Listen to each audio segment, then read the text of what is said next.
543 రోజు అనుదిన ఉదయకాలపు వాక్య ధ్యానం కొరకు వేసి వచ్చిన ప్రియులందరికీ వందనాలు. ప్రార్థనలో రవి మనోహర్ బ్రదరు ప్రారంభ ప్రార్థన చేస్తారు. వందనాలు.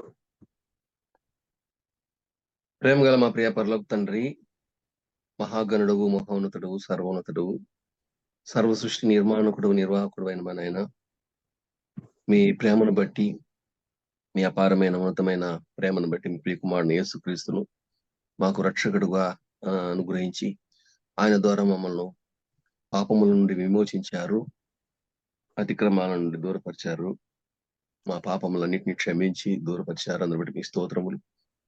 కృప చూపించమని, ప్రతి విధమైన శ్వాద నాటకాలు తొలగించమని క్రీస్తు పరిశుద్ధ నామములో స్తుతులు స్తోత్రం చెల్లించి ప్రార్థించి అడిగి వేడుకొని ఈ మార్నింగ్ కాన్ఫరెన్స్ ప్రారంభించుకుంటున్నాం. పరలోకమున మా పరమ తండ్రి, ఆమేన్. కర్నూలు నుంచి మీ సామేలు గారు ఉన్నారు, వచ్చినాడు కదా. అంకుల్ వందనాలు. అంకుల్ పాట పాడింది. వందనాలు. జూమ్ యాప్ లో పాల్గొన్న ప్రతి ఒక్కరికి వందనాలు. స్తుతి పాటగా స్తుతింతుము స్తోత్రింతుము అనే పాట పాడుకుందాం. స్తుతింతుము స్తోత్రింతుము పావనుడగు మా పరమా తండ్రిని, స్తుతింతుము స్తోత్రింతుము నీ నామము రుజువాయి నీ ప్రజలా దేవా, నీ నామము రుజువాయి నీ ప్రజలా దేవా, వర్ణింపమాతరమా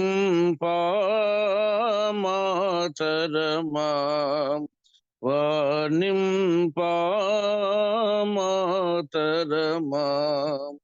మహిమాగలని నామమును స్తుతింతుము స్తోత్రింతుము పావనుడగు మా పరమా తండ్రిని, స్తుతింతుము స్తోత్రింతుము మా ప్రభువా మా కొరకై సిలువలో సమసితివి, మా ప్రభువా మా కొరకై సిలువలో సమసితివి, మాధురాక్షణ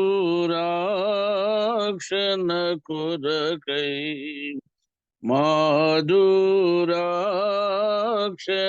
కొరకై రక్తము కార్చిన రక్షకుడా, స్తుతింతుము స్తోత్రింతుము.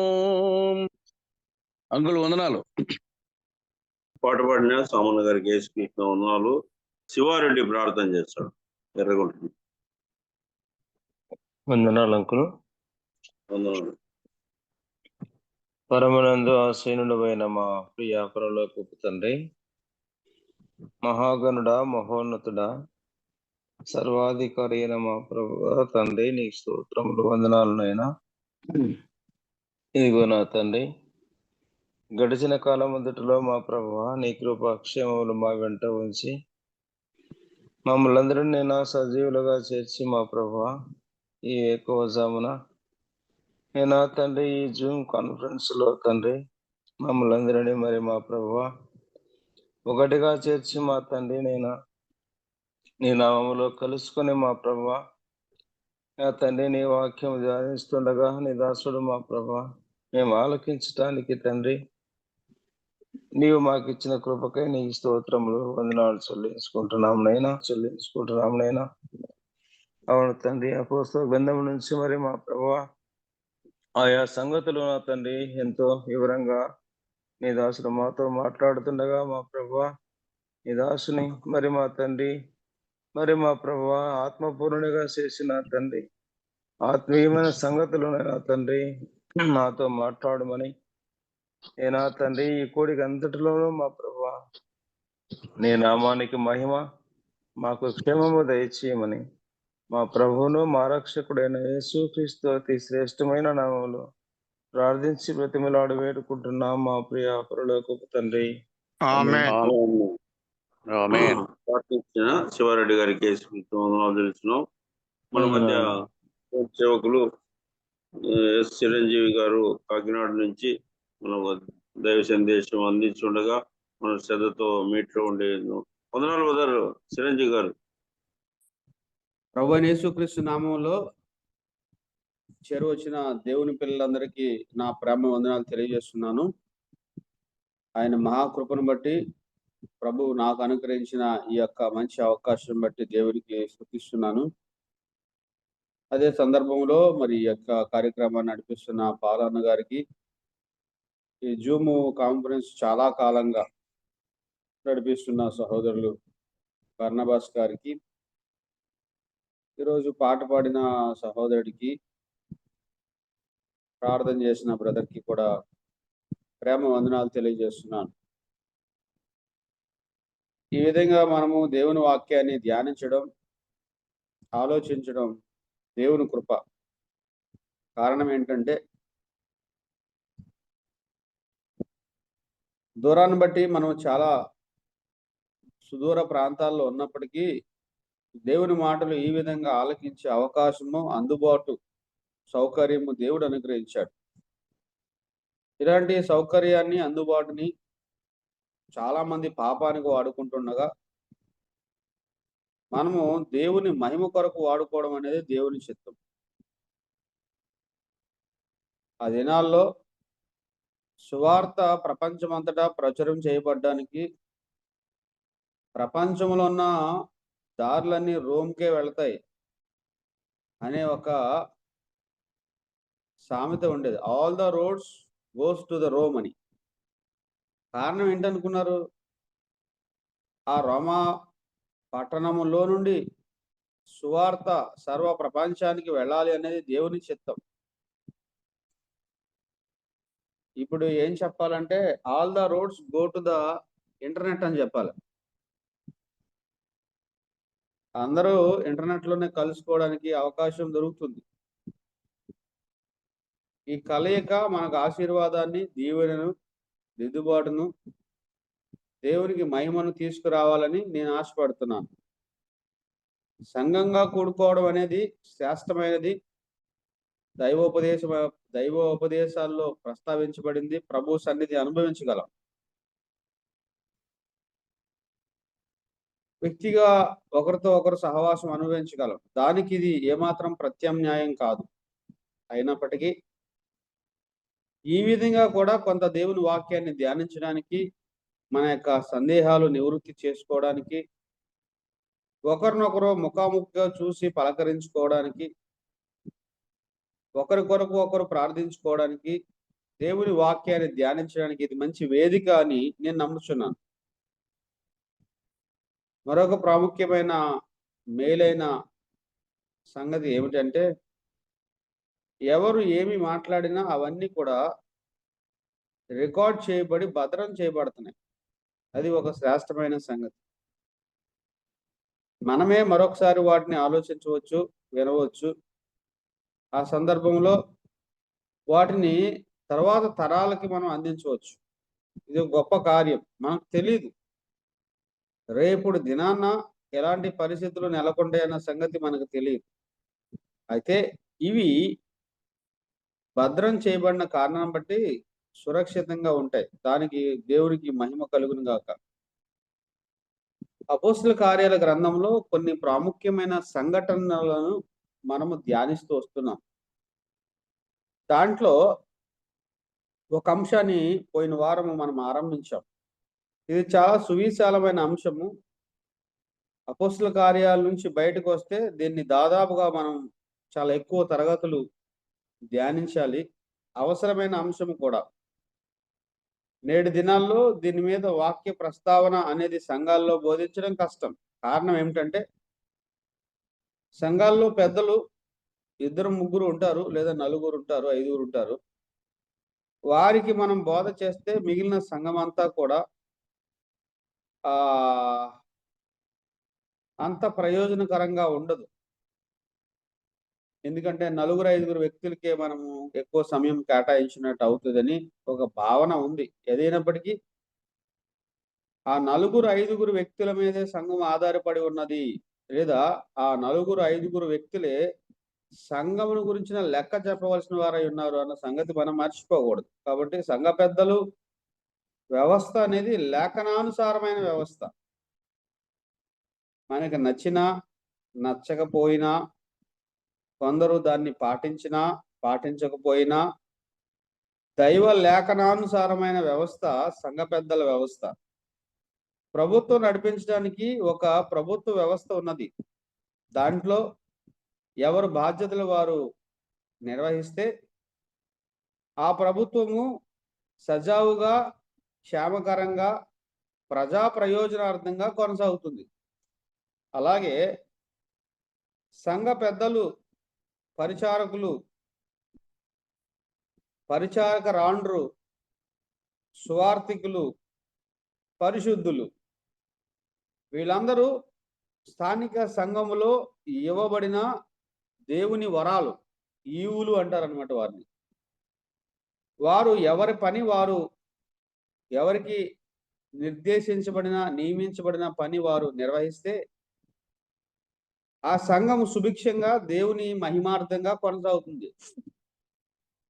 అయితే ఈ వ్యవస్థ అన్నిటిలో కూడా ప్రాముఖ్యమైన వ్యవస్థ సంఘ పెద్దల వ్యవస్థ అని చెప్పడంలో నేను సందేహించట్లేదు. గల కారణం ఏంటంటే వారు గురించిన వివరణ చాలా సువిశాలంగా ఇవ్వబడింది.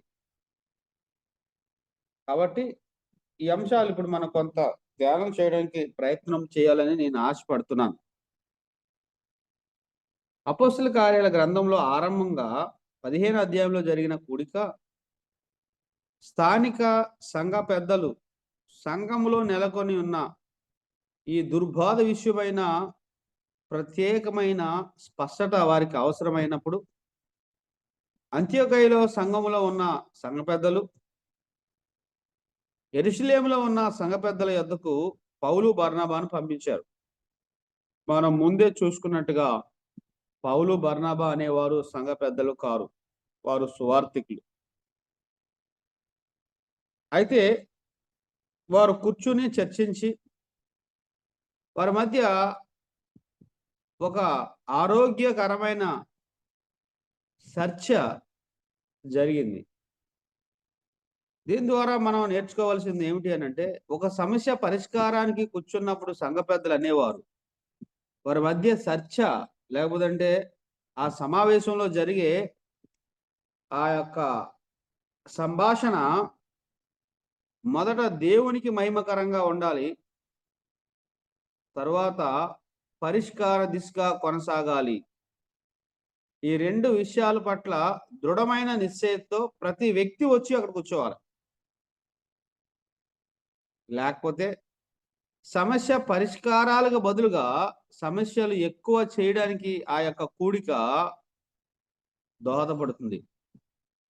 అయితే సమస్య పరిష్కార కూడికకు కూడి వచ్చినప్పుడు వారు తీసుకున్న నిర్ణయాలు, వారు జరిగించిన సంభాషణ, వారు చివరికి ముగించిన ముగింపు 15వ అధ్యాయంలో చాలా స్పష్టంగా ఉన్నది. మనం ఒక వర్తమానమే ధ్యానించాం కానీ ఇంకా దాని మీద చాలా వర్తమానాలు ఆలోచించవచ్చు. ఒకసారి మీరు దాటిని ధ్యానించండి ఈ కోణంలో. అయితే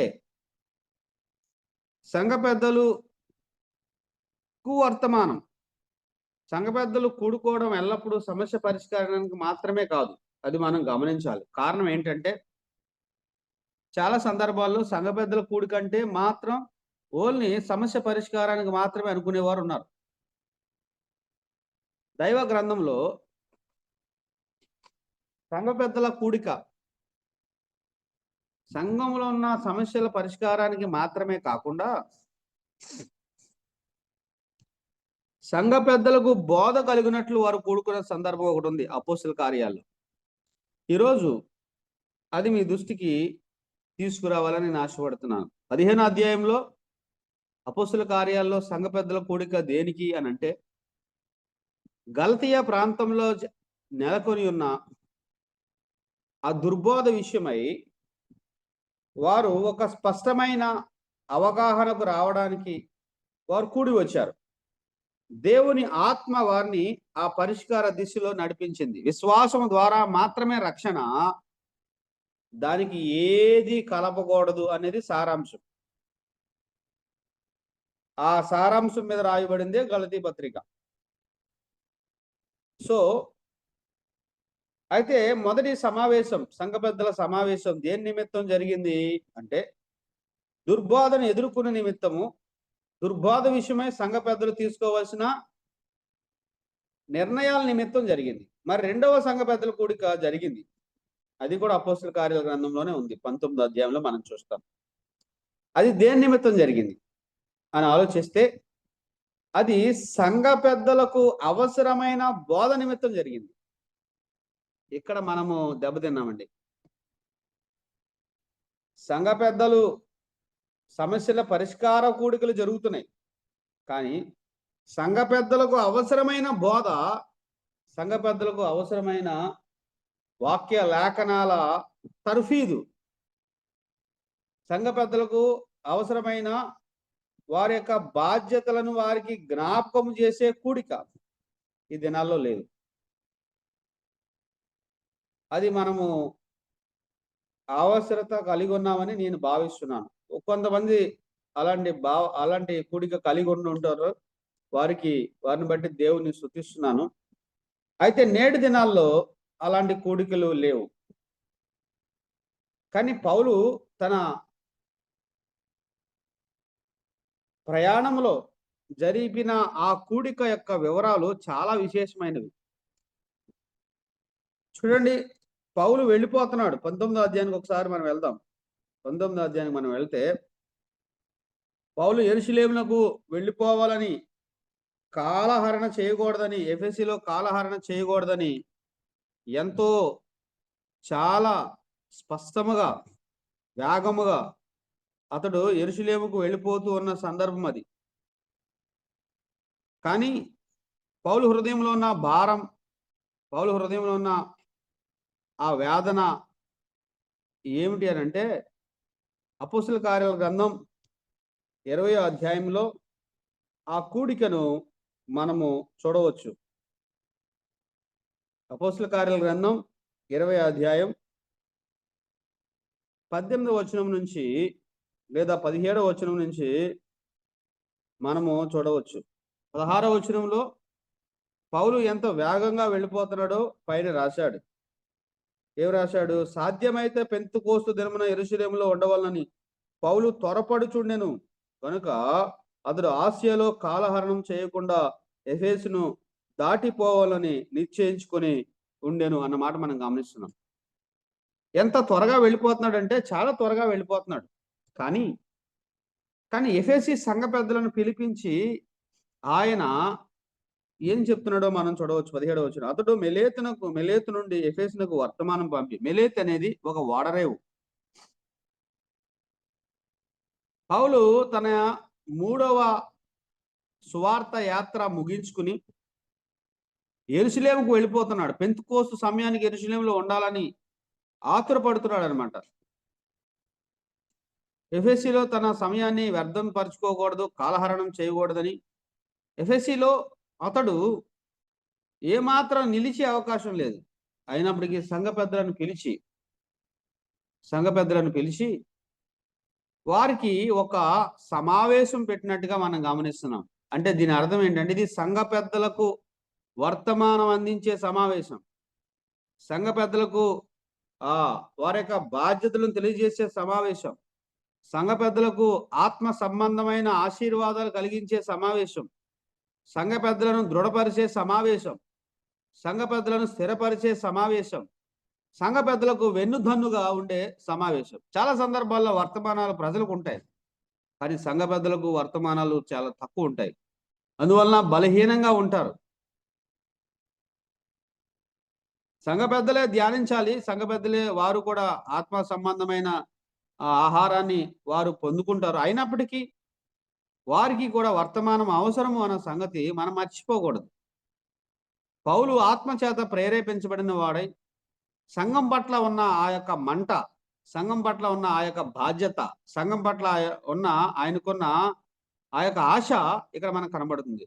వాళ్ళు ఏమైతే అయ్యారులే మనం వెళ్ళిపోదాం అనుకున్నవాడు కాదు. వాళ్ళు ఎలా పోతే నాకేంట్లే అనుకుని భావించిన వాడు కాదు. కారణం ఏంటంటే పౌలు దేవుని ఆత్మ చేత నడిపించబడిన వ్యక్తి కాబట్టి ఆ సంఘాన్ని ఆత్మ సంబంధమైన సంఘముగా, దేవునికి అనుకూలమైన సంఘముగా, దేవుడు సంచరించే సంఘముగా ఉండాలి అని అంటే సంఘ పెద్దలు ఆ సంఘాన్ని కాపాడవలసిన వారుగా ఉన్నారు అని పౌలు ఎరిగిన వాడై సంఘం అంతటికి చెప్పే వర్తమానం కంటే సంఘ పెద్దలకు చెప్పే వర్తమానమే చాలా ప్రాముఖ్యమైనది కాబట్టి వీరికి వర్తమానం అందించాలని వారిని మిలేతుకి పిలిచినట్టుగా మనం గమనిస్తున్నాం. ఎంత అద్భుతమైన ఆలోచన, భారం, బాధ్యత పౌలు కలిగి ఉన్నాడో ఒకసారి ఆలోచించాలి. ఎప్పుడైనా కొంతమంది స్థానిక సంఘ పెద్దల్ని లేదా ఇరుగు పొరుగు స్థానిక సంఘ పెద్దలను కూర్చొని పెట్టి మన బాధ్యతలు ఏంటి, మన భారాలు ఏంటి, మనం తీసుకోవాల్సిన చర్యలు ఏంటి, వ్యక్తిగతంగా మనము మన పట్ల తీసుకోవాల్సిన బాధ్యతలు ఏంటి, సంఘం పట్ల తీసుకోవాల్సిన బాధ్యతలు ఏంటి, కుటుంబం పట్ల తీసుకోవాల్సిన బాధ్యతలు ఏంటి, సిద్ధాంతపరమైన బాధ్యతలు ఏమిటి అని ఆలోచించిన సమయాలు ఉన్నాయా? ఈ మధ్య కాలంలో అక్కడక్కడ షెపర్డ్స్ కాన్ఫరెన్స్ పెట్టడం మనం చూస్తున్నాం. దేవుని మహాకృపను బట్టి కాకినాడలో కూడా ఒక కూడిక అలాంటిది జరిగింది. అవును ప్రియులారా, అలాంటి కూడికలు జరగడం ప్రాముఖ్యమైందే. ఒకవేళ అవి ఎక్కువ ఖర్చుతో కూడిన, భారంతో కూడిన అంశాలు కాబట్టి స్థానిక సంఘములో ఉన్న పెద్దలైన ఒక సందర్భంలో కూడుకొని వారిలో ఒకరు ఆ కూడికను గురించిన వివరాలు, వర్తమానాలు అందించుకుని ఒకరినొకరు బలపరుచుకునే ఆ కూడిక ఉన్నదా? కూడికల్లో ఇది ఒక కూడికగా మనం గమనిస్తున్నాం. అది రెగ్యులర్గా జరిగే వార కూడికల్లో ఒక కూడికగా ఉండకపోవచ్చు, కానీ కనీసం నెలకొకసారైనా, సంవత్సరానికి 2-3 సార్లైనా స్థానిక సంఘ పెద్దలు మాత్రమే కూడుకుని చర్చించుకునే అంశాలు ఉన్నవి, బోధ చేసుకునే అవసరతలు ఉన్నవి అనేది ప్రాముఖ్యమైంది. ఇప్పుడు ఒక ప్రశ్న మనకు ఉద్భవించవచ్చు. స్థానిక పెద్దలు మాత్రమే కూడుకుని 4-5 ఒక వర్తమానికుని పిలిపించుకుని వర్తమానం చెప్పించుకునే అవకాశం ఉందంటే చాలు. పౌలు మరి అక్కడ ఉన్న పెద్దలను మాత్రమే పిలిచాడు, అద్భుతమైన వర్తమానం చెప్పాడు. ఇది వీడ్కోలు వర్తమానం అంటారనమాట, ఫేర్వెల్ మెసేజ్. ఒక 100 మందిని పిలవలేదు. ఎఫెసీ సంఘ పెద్దలు ఎంతమందో నాకు తెలియదు. నేను అనుకుంటున్నాను ఒకవేళ 4 అయి ఉండొచ్చు, ఒక 5 అయి ఉండొచ్చు. 5కి వర్తమానం ఏంటండి? అవును, 5కే వర్తమానం. ఆ 5కి ఇవ్వబడిన వర్తమానము 500 మందిని కాపాడుతుంది. అక్కడ 5 తరాలు కాపాడుతుంది. అక్కడ ఎంత అద్భుతమైన సంగతి! ఈ దిశలో మనం ఎందుకు ఆలోచించకూడదు? ఒకసారి మనం ఆలోచించాలి. కేవలం సంఘ పెద్దలకే వర్తమానం అందించాలి, కేవలం సంఘ పెద్దలకే వారి యొక్క బాధ్యతలు, వారి యొక్క భారాలు, వారి యొక్క శోధనలు, వారి యొక్క ఇబ్బందులు, లేఖనానుసారమైన వాక్యానుసారమైన పరిష్కారాలు వారికి తెలియచేయాలి అనే కూడికలు మన సంఘాల్లో జరిగితే సంఘాల యొక్క భవిష్యత్తు దేదీప్యమానంగా ఉంటుందని నేను భావిస్తున్నాను. ఆ కూడిక అపోస్తల కార్యాల్లో జరిగింది. పౌలు వారిని మిలేతుకు పిలిచాడు. మిలేతుకు పిలిచి వారికి మాత్రమే వర్తమానం అందిస్తున్నాడు. ఏంటి వర్తమానంలో సారాంశం? ఒక హాఫ్ అన్ అవర్ ఉంది. మనము ఈ అర్ధ గంటలో సంఘ పెద్దలకు పౌలు ఇచ్చిన వర్తమానం యొక్క సారాంశం నేను చెప్పాలని ఆశపడుతున్నాను. దానికి ముందుగా అపోస్తల కార్యాల గ్రంథము 14వ అధ్యాయంలో మన అందరికీ తెలిసిన వచనము, అందరూ దీన్ని అంగీకరిస్తారు. అందరూ దీన్ని గుర్తుంచుకోవాల్సిన వచనం కూడా. 14వ అధ్యాయం 22వ వచనం, 22, 23 వచనాల్లో మనం చూస్తున్నాం. ఫిలిప్పి పట్టణంలో ఆ ప్రాంతాల్లో జరిగిన పరిచర్య, ఈకొనియా ఫిలిప్పి పట్టణంలో జరిగిన పరిచర్య మనం చూస్తాం. ఇది మొదటి మిషనరీ జర్నీలో జరిగిన గొప్ప పరిచర్యగా మనం భావించవచ్చు. ఆ మొదటి మిషనరీ యాత్ర ముగింపులోనే 23వ వచనం, శిష్యులు మనసులను దృఢపరిచి విశ్వాసమందు నిలకడగా ఉండవలనని అనేక శ్రమలు అనుభవించి మనం దేవుని రాజ్యంలో ప్రవేశింపవలనని వారిని హెచ్చరించిరి. శిష్యులను హెచ్చరించాడు పౌలు. 23వ వచనం చాలా చాలా ప్రాముఖ్యమైన వచనం. మరియు ప్రతి సంఘములో వారికి పెద్దలను ఏర్పరిచి అన్నాడు. ఇక్కడ 2 ప్రాముఖ్యమైన పదాలు ఎన్నడూ మర్చిపోకూడదండి. 1 ప్రతి సంఘము, 2 పెద్దలు, పెద్ద కాదు పెద్దలు. ప్రతి సంఘము, పెద్దలు బహువచనం ఏర్పరిచి ఉపవాసం ఉండి ప్రార్థన చేసి వారు నమ్మిన ప్రభువుకి వారిని అప్పగించిరి. ఇక్కడ ఎంత అద్భుతమైన క్రమాన్ని దేవుడు తీసుకొచ్చాడో సార్ చూడండి. ప్రతి సంఘానికి పెద్దలు ఉండరు. మొదటి మిషనరీ జర్నీలోనే చేశాడు ఈ పని, మొదటి సువార్త యాత్రలోనే చేశాడు ఈ పని. అంటే ఆదిమ సంఘంలో పెద్దలు ఉన్నారు. అంత్యోకయలో ఉన్నారు, యెరూషలేములో ఉన్నారు. మరి కొత్తగా ఏర్పడిన సంఘాల్లో కూడా పెద్దలు ఉండాలి అని దేవుని ఆత్మ యొక్క ఆలోచన. దాన్ని పౌలు ద్వారా దేవుడు నెరవేర్చాడు. పౌలు సువార్త ద్వారా ఏర్పడిన ప్రతి సంఘములో కూడా పెద్దలను నియమించాడు. ఇక్కడ ఒక సందేహం వస్తుంది, పెద్దల్ని ఎవరు నియమించాలి? అదొక సబ్జెక్ట్. ప్రభు చిత్తమైతే మనం అది తర్వాత ఒక ప్రత్యేకమైన తరగతిలో ఆలోచిద్దాం. కానీ ఇక్కడ పౌలు నియమించినట్టుగా, లేదంటే బర్నబా పౌలు నియమించినట్టుగా మనం గమనిస్తున్నాం. కానీ నేటి దినాల్లో ఎవరైనా అలా ఒకరు నియమించవచ్చు అంటే అలా అవకాశం లేదు, అధికారం కూడా లేదు. పరిశుద్ధాత్ముడు నియమిస్తాడు. అది మనం చూస్తాం 19వ అధ్యాయంలో. సంఘము దాన్ని గుర్తిస్తుంది. పరిశుద్ధాత్ముడు నియమిస్తాడు.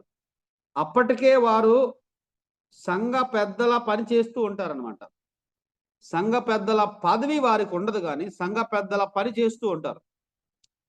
సంఘంలో ఉన్న సహోదరులు, పరిచారకులు, అంతకు ముందు ఉన్న పెద్దలు, ఆ పని జరిగిస్తున్న సహోదరుల యొక్క వ్యక్తిగత సాక్ష్యం, కుటుంబ సాక్ష్యం, తర్వాత వాక్య సంబంధమైన జ్ఞానం, వీటన్నిటినీ వారు చేసే పరిచర్య ద్వారా సంఘానికి జరిగే క్షేమాన్ని ఆలోచించి అందరి హృదయాల్లో పరిశుద్ధాత్ముడితో వారికి ఏం చేస్తాడంటే ఆలోచించి ఫలానా సహోదరుడు, ఫలానా సహోదరుడు, ఫలానా సహోదరుడు ఈ సంఘమునకు పెద్దలుగా ఉండడం ద్వారా దేవునికి మహిమ, సంఘానికి క్షేమం అని సంఘములో ఉన్న వారందరికీ తోస్తుంది అనమాట. అందుకే నాకును వారికిని తోచెను అన్న మాట మనం గమనిస్తాం. కాబట్టి ఆ విధంగా వారు ఎప్పుడైతే సంఘం అంతటికి అలాంటి ఆలోచన వచ్చిందో ఈ వ్యక్తులను నిలబెట్టి ఒక ప్రకటన చేయడం జరుగుతుంది. అంతేగాని నియమించడం సంఘము నియమించదు. మరొక వ్యక్తి సంఘములో పెద్దలను నియమించరు. సంఘములో ఉన్న అప్పటికి బాధ్యత కలిగి ఉన్న స్థానిక సంఘ పెద్దలు, భారం కలిగిన వారు, ఆ తర్వాతి తరములో ఈ సంఘాన్ని నడిపించడానికి దేవుడు ఎవరిని ఏర్పరచుకున్నాడని వారు ఉపవాసం ఉండి ప్రార్థిస్తున్న సందర్భంలో కొంతకాలముగా ఆ సంఘ పెద్దల పని జరిగిస్తున్న కొందరు సహోదరులను వారు గుర్తించి ప్రార్థించి ఎవరికి అప్పగించాలండి? వారిని ఎంత బాగా రాశాడు చూడండి. ఉపవాసం ఉండి ప్రార్థన చేసి ప్రార్థన చేసి సంఘములో వారికి పెద్దలను ఏర్పరిచి ఉపవాసం ఉండి ప్రార్థన చేసి వారు నమ్మిన ప్రభువుకి వారిని అప్పగించిరి అని. సంఘ పెద్దలు ఎవరిని నమ్ముకోవాలి? సంఘాన్ని నమ్ముకోకూడదండి, దేవుని నమ్ముకోవాలి. అది అక్కడ రాసిన మాట. వారు నమ్మిన ప్రభువుకి వారిని అప్పగించి, సంఘ పెద్దలు ప్రభువు చేతిలో ఉండాలి. సంఘము సంఘ పెద్దల యొక్క అజమాయిషీలో ఉండాలి, అధికారం కింద ఉండాలి. అది దేవుని లేఖనాల యొక్క సారాంశం. మనకి కొంతమందికి ఈ మాటలు నచ్చకపోవచ్చు, అంగీకరించడానికి కష్టతరంగా ఉండవచ్చు, కానీ లేఖనం చెప్పే బోధ అది. సంఘ పెద్దలు ప్రభు చేతిలో ఉండాలి. అందుకే రాయబడింది కదా, సంఘపు దూతకు రాయుము అని. వారు సంఘ పెద్దలే. ప్రకటన గ్రంథంలో ప్రతి సంఘ పెద్దలకు రాయబడిన మాటలు మనం చూస్తున్నాం. వారిని చేత పట్టుకున్నాడు దేవుడు. సంఘ పెద్దలను దేవుడు తన చేత పట్టుకుంటున్నాడు. ప్రతి సంఘమునకు పెద్దలు ఉండాలి. ఇది అద్భుతమైన ఒక అంశం. ప్రతి సంఘమునకు పెద్దలు ఉండాలి. ఒకరు కాదు, ఇద్దరు కాదు, అందుకంటే ఎక్కువ మంది ఉండాలనేది దేవుని యొక్క ఉద్దేశం. ఉన్నారా? మరి లేకపోతే ఏం చేయాలి? ప్రార్థన చేయాలి. వారు రావాలి అని ఉపవాసం ఉండి ప్రార్థన చేయాలి అవసరమైతే. ఇక్కడ వారు ఉపవాసం ఉండి ప్రార్థన చేసినట్టుగా మనం గమనిస్తున్నాం. మీరు ఆశ్చర్యపోతారు. సువార్థికులను పంపించినప్పుడు వాళ్ళు ఉపవాసం ఉండి ప్రార్థన చేశారు. చూడండి, ప్రభువైన యేసుక్రీస్తు వారు అపోస్తులను ఏర్పరచుకున్నప్పుడు రాత్రంతా ఆయన ప్రార్థన చేశాడు. బైబిల్ గ్రంథంలో 13వ అధ్యాయం అపోస్తుల కార్యాల గ్రంథంలో మొట్టమొదటిసారి ప్రపంచానికి సువార్త వ్యాపించడానికి, సువార్థికులను పంపించడానికి సంఘం ఉపవాసం ఉండి ప్రార్థన చేసినట్టుగా మనం గమనిస్తున్నాం. 13వ అధ్యాయం చూడండి, 2వ వచనం. వారు ప్రభువుని సేవించి ఉపవాసం చేయుచుండగా పరిశుద్ధాత్మ అన్నాడండి. వారు ఉపవాసం చేస్తున్నారంట, ఉపవాసం చేసి ప్రార్థన చేస్తున్నారు. పరిశుద్ధాత్మ సువార్థికులను బయలుపరిచాడు.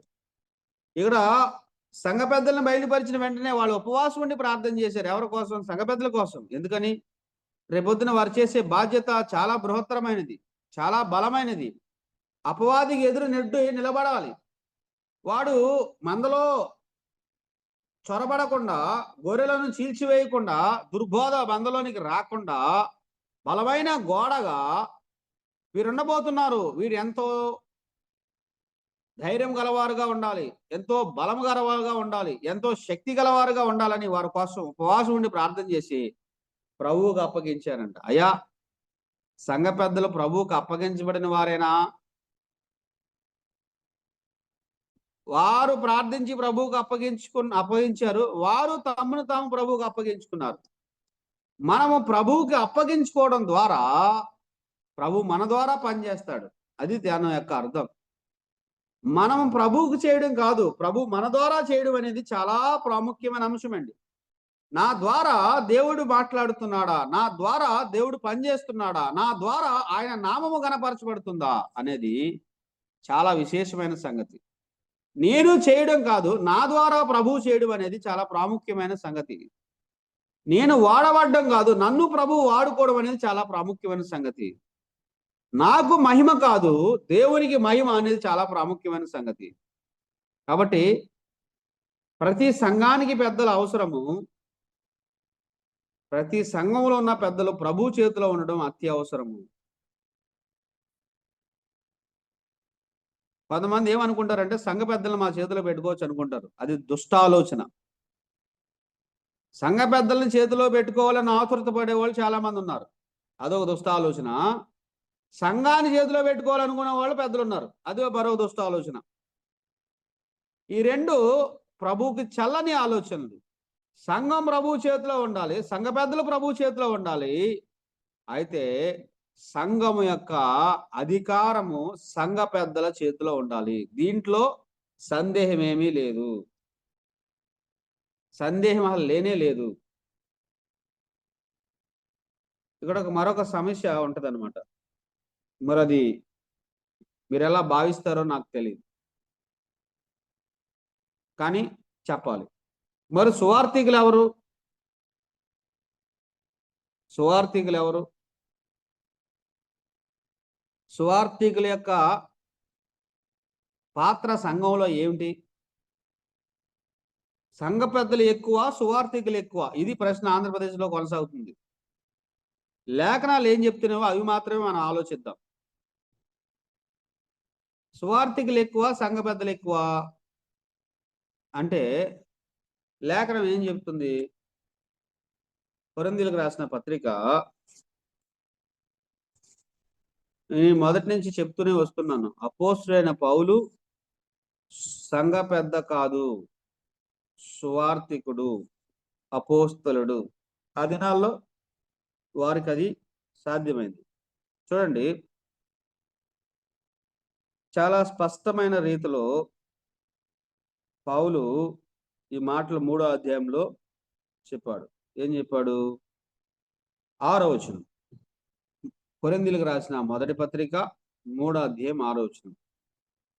నేను నీళ్లు పోసితిని అంటే పౌలు చెప్పాడు, నీళ్లు పోశాను అన్నా, నేను మిమ్మల్ని కన్నాను అన్నా, నేను మీకు తండ్రిని అన్నా, నేను మిమ్మలను ప్రభు యొద్దకు తీసుకొచ్చాను అన్నా, అవన్నీ కూడా సువార్త ద్వారా జరిగిన పరిచర్య యొక్క సారాంశంతో కూడిన మాటలు. నేను కంటిని అన్నాడు, లేదా నేను నాటి తిని అన్నాడు.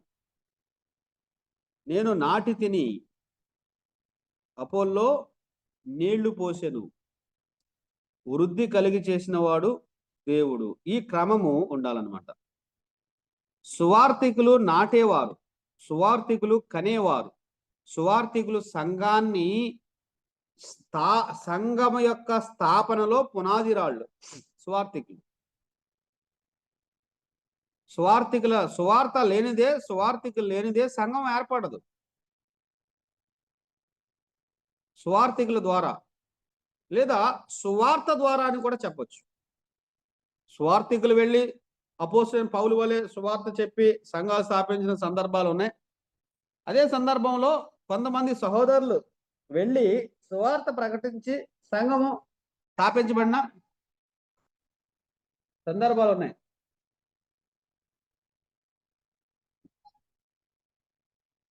కాబట్టి మనం అర్థం చేసుకోవాల్సిన అంశం ఏంటంటే, సువార్త లేకుండా సంఘాలు ఏర్పడవు.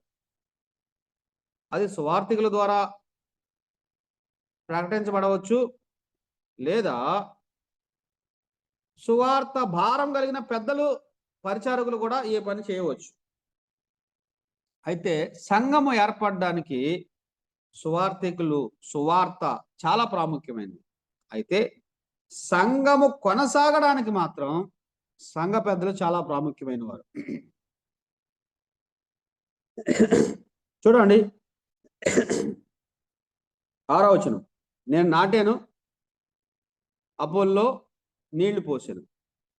ఎన్నిసార్లు నాటాలి, ఎన్నిసార్లు నీళ్లు పోయాలి అనేది మనకు అర్థమైతే అక్కడ ఎవరి పని ఏంటో మనకు అర్థమవుతుంది. నాటడం ఒకసారి జరుగుతుంది, కానీ నీళ్లు పోయడం, ఆ మొక్క జీవించినంత కాలం నీళ్లు పోయవలసిన అవసరం కలిగి ఉన్నది. ఇక్కడ అపోల్లో అనే వ్యక్తి లేఖనములందు ప్రవీణుడు, విద్వాంసుడు. అతడు కొరింథీ పట్టణంలో పనిచేశాడు, ఎఫెసీ పట్టణంలో పనిచేశాడు. అద్భుతమైన దేవుని లేఖనాలు బోధించగలిగిన ఒక వ్యక్తిగా మనం గమనిస్తున్నాం. ఒకవేళ ఆయన ఒక సంఘములో పెద్దగా ఉండి ఉండొచ్చు అని నేను భావిస్తున్నాను. నీళ్లు పోసే పని సంఘ పెద్దలది.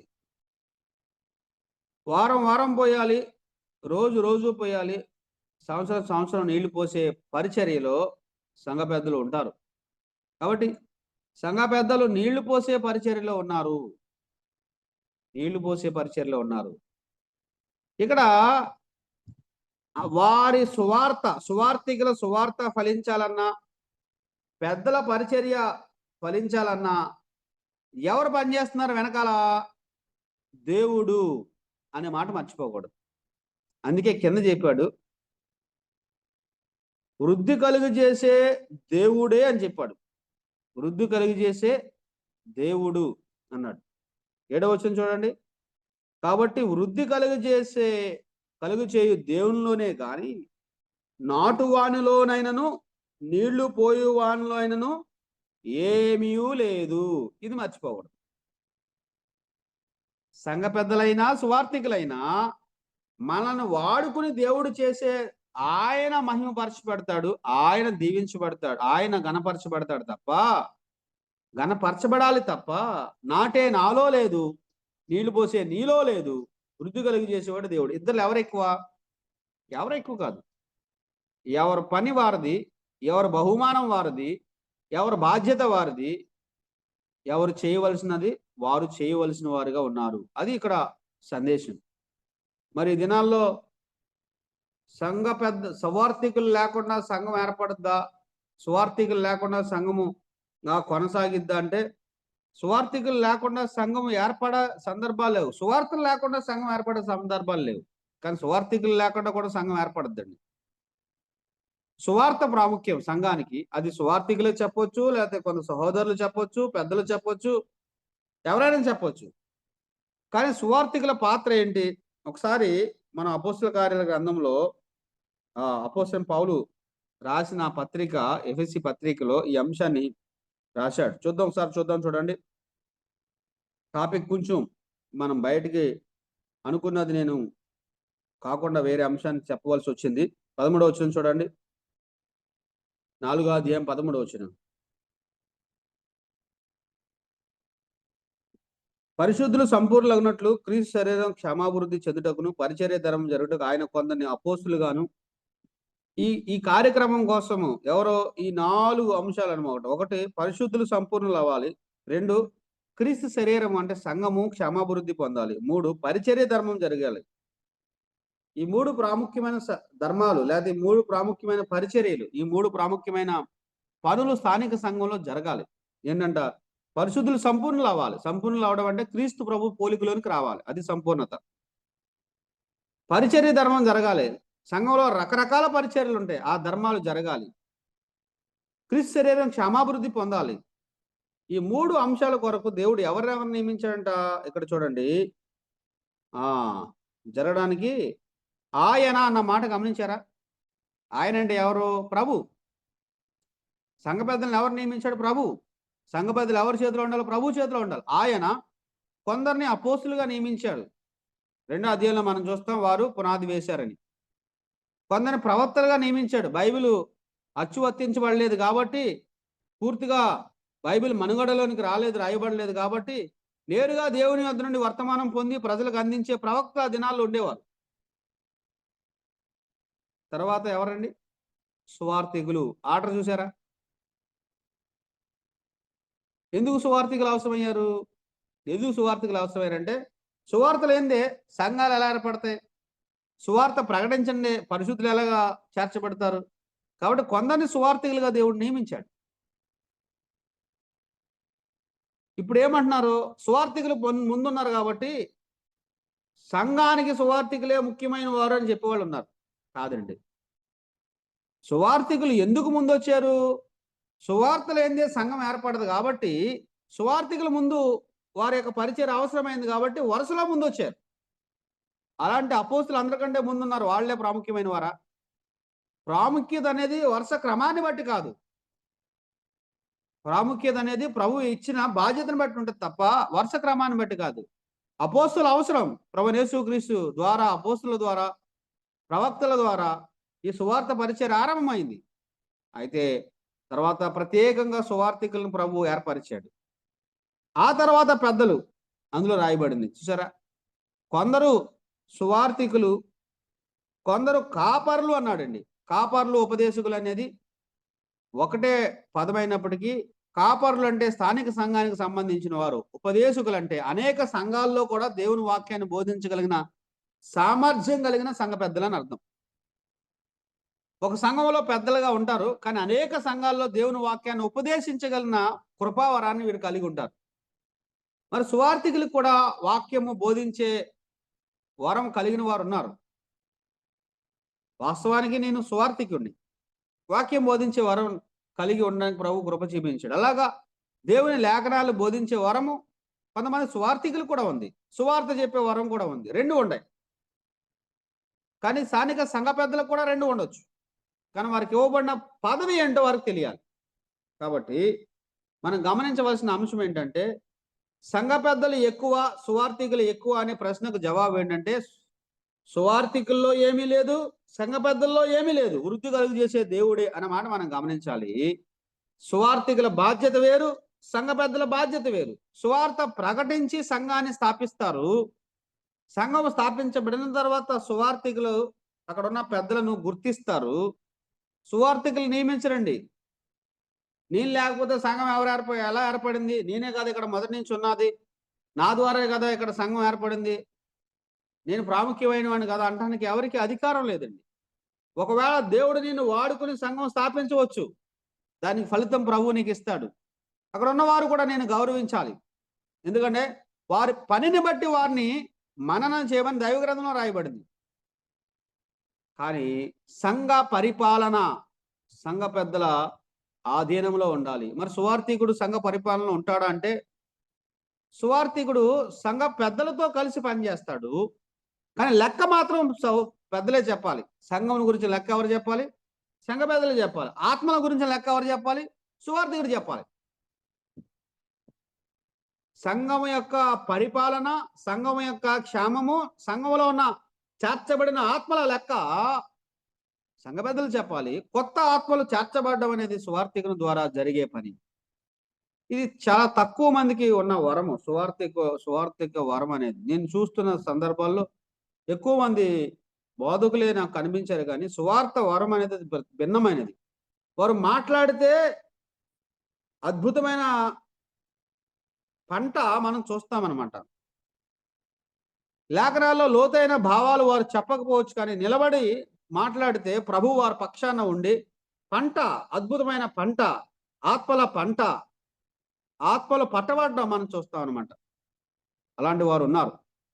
కాబట్టి ప్రతి సంఘానికి సువార్థికులు అవసరం, ప్రతి సంఘానికి పెద్దలు అవసరం, ప్రతి సంఘంలో ఉన్న పెద్దలు ప్రభు చేతిలో ఉండడం అవసరం. అదే సందర్భంలో వారి గురించి ఉపవాసం ఉండి ప్రార్థించడం కూడా అవసరం. ఇది నేను చెప్పే మా ప్రాముఖ్యమైన అంశం. స్థానిక సంఘము వారి పెద్దల గురించి ఉపవాసం ఉండి ప్రార్థించే అలవాటు కలిగి ఉన్నారా? పెద్దలంటే సామాన్యమైన సంగతి కాదండి. ఎన్నో సూటిపోటి మాటలు, ఎంతో భారభరితమైనది, లేనిపోని అపార్థాలు, అవమానాలు, దుఃఖం, ఇంటి పని, వారి యొక్క సొంత పనితో పాటు సంఘం పని చేయడం అంటే చిన్న పని కాదండి. చాలా భారభరితమైన పని. వారి కొరకు విశ్వాసులైన వారు ఉపవాసం ఉండి ప్రార్థన చేయాలండి. కారణం ఏంటంటే వారు ఎంతో భారభరితమైన పరిచర్య చేస్తున్నారు. ఎంతో భారంతో కృంగిపోయే అవకాశాలు ఉంటాయి, నిరుత్సాహంతో కృంగిపోయే అవకాశాలు ఉంటాయి, అవమానంతో దుఃఖపడే అవకాశాలు ఉంటాయి, ఆదరణ లేక జారిపోయే అవకాశం ఉంటాయి. సంఘ పెద్దలే విశ్వాసులు సరిగా పరిణితి రాక, సంఘ పెద్దల మాట విశ్వాసులు సరిగా వినక, వాక్యాన్ని విశ్వాసులు సరిగా పాటించక, పెద్దల హృదయాలు భారంతోనూ బరువుతోనూ కృంగిపోయే అవకాశాలు ఉంటాయి. కాబట్టి వారి గురించి ఏం చేయాలండి? ప్రార్థన చేయాలి. ఉన్నారా ప్రార్థన చేసేవారు? కాబట్టి ఈరోజు అందు నిమిత్తము స్థానిక సంఘ పెద్దలకు కూడా కూడిక అవసరము. అందుకే అపోస్తుల కార్యాల గ్రంథం 20వ అధ్యాయంలో పౌలు వారందరిని పిలిచి మిలేతులో వారికి ఒక కూడిక పెట్టాడనమాట. అది చాలా చిన్ని కూడిక. 1000 మంది లేరు, 100 మంది లేరు, 10 మందే ఉండొచ్చు. అపోస్తులు పౌలుతో ఉన్న బృందము, ఎఫెసీ సంఘ పెద్దలు. కానీ అద్భుతమైన కూడిక, శ్రేష్టమైన వర్తమానం వారు ధ్యానించినట్టుగా మనం గమనిస్తున్నాం. కాబట్టి ఈరోజు మన సమయం ముగుస్తుంది. కాబట్టి ఈ అంశాన్ని మనం జ్ఞాపకం చేసుకోవాలి. సంఘానికి పెద్దలు చాలా అవసరమైన వారు. ప్రతి సంఘానికి ఉండాలి. వారు బహువచనంలో ఉండాలి. వారు ప్రభు చేతిలో ఉండాలి. సంఘం యొక్క అధికారం వారి చేతిలో ఉండాలి. సంఘం కూడా ప్రభు చేతిలో ఉండాలి. సంఘ పెద్దలు ఎవరి చేతుల్లోనికి వెళ్ళకూడదు. వారు ప్రభు చేతుల్లో మాత్రమే ఉండాలి. సంఘాన్ని వారి చేతుల్లో పెట్టుకోవడానికి ప్రయత్నం చేయకూడదు. సంఘాన్ని కూడా ప్రభు చేతుల్లోనే ఉంచాలి. తర్వాత వారికి ప్రత్యేకమైన వాక్య కూడిక అవసరం. వారి కొరకు ప్రార్థన కూడిక కూడా అవసరం. ఇవి జరగకపోతే సంఘ పెద్దలు వారి పని కొనసాగించడం కష్టం. కాబట్టి సంఘ పెద్దలకు అవసరమైన బాధ్యత మనం ఇవ్వాలి. సువార్థికులు ఎక్కువ, సంఘ పెద్దలు ఎక్కువ అనే ప్రశ్నకు జవాబు మనం చూసాం. ఎవరు ఎక్కువ కాదు. వృద్ధి కలుగు చేసే దేవుడే అన్న మాట మనం గమనించాలి. మన పరిధిలో మనం పని చేయాలి. మనకి ఇవ్వబడిన వరము ప్రకారం మనం పని చేయాలి. తద్వారా దేవుని నామానికి మహిమ తీసుకుని రావాలి. దేవుడు ఈ మాటలు మన కొరకు దీవించును గాక. దేవుడు మనల్ని, మన కుటుంబాలను, సంఘాలని ఆశీర్వాదించును గాక. అందరికీ ప్రేమ వందనాలు. చక్కటి సందేశం అందించిన కనుక ఆఖరి ప్రార్థనగా ఆశాబు సంఘ పెద్ద అనంతపూర్ నుంచి ప్రార్థన చేస్తాం. ప్రేమ నమ్మకమైన మా దేవా, నీకు స్తోత్రాలు, వందనాలు తెలుస్తున్నాం. ఉదయకాలం మరొక మారు మరొక దినంలో నీ పాదాల చెంతకొచ్చి ధన్యతను మీరు అనుగ్రహించారు. మీకు స్తోత్రాలు. ఈ జిమ్ యాప్ ద్వారా ప్రభా దేవుళ్ళని మేమందరం కూడా ఈ విధంగా కలుసుకొని నేను పాడుకుని ఆడడానికి, నీ మాటలు వినడానికి, నాయన నీ మాటల ద్వారా హెచ్చరించబడడానికి, ఎత్తించబడడానికి, దిద్దుబాటు చేసుకోవడానికి ప్రభుత్వానికి స్తోత్రాలు. కృపలో బలపరచలు వేడుకుంటున్నాం. మరి ముఖ్యంగా నాయన ఈ జూమ్ లో చేరిన వీళ్ళందరిని బట్టి నీకు స్తోత్రాలను చెల్లిస్తూ జనమంతా మీ సన్నిధి మీ కాపుదల మొత్తం ఉంచి నడిపించమని యేసు క్రీస్తు వారి పుణ్యం అడిగి వేడుకుంటున్నాం స్వామి. ఆమేన్. ప్రార్థించిన ఆశాబు గారికి వందనాలు తెలుస్తున్నాం.